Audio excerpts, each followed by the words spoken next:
ဘယ်ဆိုတော့တက်ပါကွာကိုလုံးမကိုစားတာဟုတ်လားကိုလုံးမကိုမစားခမရဘလူကလာပြီးခွန့်ချင်းမအောင်လို့ကိုလုံးမကိုစားမော်ဒါပေမဲ့နိုင်ငံကောင်းမဲ့အုပ်ချုပ်သူကောင်းတယ်ဆိုရင်ကောင်းကောင်းမွန်မွန်ရိုးရိုးသားသားနဲ့ကောင်းကောင်းမွန်လှုပ်ရှားလို့ရတယ်ပင်မကြီးကမရှာမစားရဘူးတိုင်းပြည်အုပ်ချုပ်တယ်မကောင်းဘူးတိုင်းပြည်နဲ့ညံ့နေဆိုရင်ပင်မရှာစားပြီးအခေါင်းလုံးရောက်တယ်နှစ်ခုကြိုက်တာရေးကြဖို့ပုံမြင်တစ်ခုရှိတယ်အိမ်တအိမ်မှတိရစ္ဆာန်၄ကောင်ရှိချက်ကဲစိတ်ကဲဝက်ဒီနေ့အရှင်မိမရဲ့ကြက်ထောင်ကြောက်ဝဲလာကြက်ကလေးကမျက်နှာကြီးအဲ့တော့တချမ်းထဲမှာရှိတဲ့လူတွေအကြံဉာဏ်တောင်းတယ်ကိုကြက်ကဲ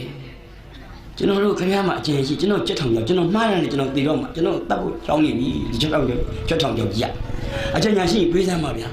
ခင်ဗျားလည်းနေစမ်းပါဗျာဒီမှာကိုယ့်အောင်အာရုံနဲ့နေစမ်းပါခင်ဗျားကြက်ထောင်ကြောက်ခင်ဗျားကိစ္စကျွန်တော်ကိစ္စမဟုတ်ဘူးကိုယ့်ကိစ္စကိုရှင်းတာကိုယ့်လိုကိုလူကြတယ်များဘုရားမအာရုံတော့ကြက်ကလေးကစိတ်ကြီးသွားပြန်စိတ်ကလေးသွားစိတ်ကလေးကပါတခါထဒီမှာပြင်းခြံစည်းရိုးတွေစကြက်တွေခြံစည်းရိုးတွေခတ်လိုက်လို့ဘယ်နေရာစားမှမသိလို့စိတ်ညစ်စကြက်ပြောက်လို့စိတ်ညစ်ကြတယ်ခင်ဗျာတမောက်နေလမ်းပါဗျာဒီမှာလို့ဘယ်နေရာစားမှမသိသူတို့ကလူတွေနဲ့ဘဝနဲ့ရံပြင်းနေကြလို့တိုက်တခိုက်နေကြလားမသိခြံစည်းရိုးတွေခတ်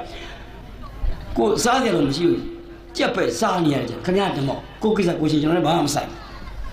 ဝစီဆိုတာကိုဝက်လို့ပေါ့ဗျာကျွန်တော်အကြံဉာဏ်ကောင်းကြီးပေးစမ်းပေါ့ဝက်ကကြက်ထောင်ကြောက်တာဝက်ထောင်ကြောက်ဖို့ဘူးခင်ဗျာဝက်ထောင်ကြောက်နေခင်ဗျာကြောက်ချောင်းတက်နေခင်ဗျာကြက်ထောင်ကြောက်ပြတ်တယ်ပေါ့ကိုလိုပေါ့ဗျာသူလည်းကိုထိုးပေါ့ဗျာသူလည်းမုံထိုးတနေ့ကြောက်ဆိုတဲ့အတန်ကြီးတစ်ခုကြားလိုက်တယ်အဲ့ဒီကြောက်ဆိုတဲ့အတန်ကြီးကသွားပြီကြက်တော့သွားပြီသေပြီတော့ခိုးလို့လာညီးတဲ့ကောင်တော့သေပြီပေါ့ဘယ်ဟုတ်မလဲအမတန်အစိတ်ပြင်းတဲ့မွေးတကောင်ကြက်ထောင်ကြောက်လည်းမှညံ့မိသားဖြစ်တော့သူအသားနာကျင်တဲ့အတွက်ကြောင့်မို့သူမမိရပတ်ဝန်းကျင်ပေါက်ချရတဲ့အချိန်မှာအရှင်မိမကြီးပေါက်ရတာဖြစ်သွားတယ်အရှင်မိမကြီးစေလို့ပြောကြရင်းနှီးနာဖြစ်ဗလာမီလူအောင်ကလေးကမိမမကဲအောင်ဒီမတေးရထားရိုက်စီညက်ကြည့်အောင်ရိုက်စေုံတင်လိုက်စေုံရောက်တဲ့ခါမိမကနေဟောတဲ့ခါမှာမျက်နှာလေးညှိုးကမင်းနေမကောင်းလားမင်းကျမတို့လည်းမင်းလူချင်းကောင်းနေလားဘလို့လဲမင်းအားမရှိဘူးလားအားလို့ရှိပါလေကြာရဲ့ညနေအာစီလေးတော့ချင်းအားဒီမတော့ချင်တဲ့ချက်စစ်ပြုတ်လေးတောက်ချင်တယ်အဲ့ဒီမှာချက်စစ်ပြုတ်ကလေးတောက်ချင်တယ်ဆိုတော့အေးပဲ online နဲ့ OT မ online တော့အေးကွာ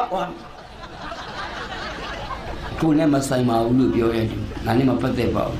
သွားကောင်းလိုက်တာယောက်ျားရဲ့အနံလေးကလည်းမှုေးပြီးအရသာကိုရှိ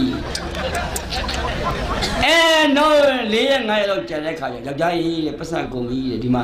နတ်စမလည်းတောင်းတွေ့ရလူကတောင်းအပေါက်ဆောင်လည်းတောင်းအကုန်တောင်းတာနဲ့ပါစင်ပတ်စံကကုန်ပြီ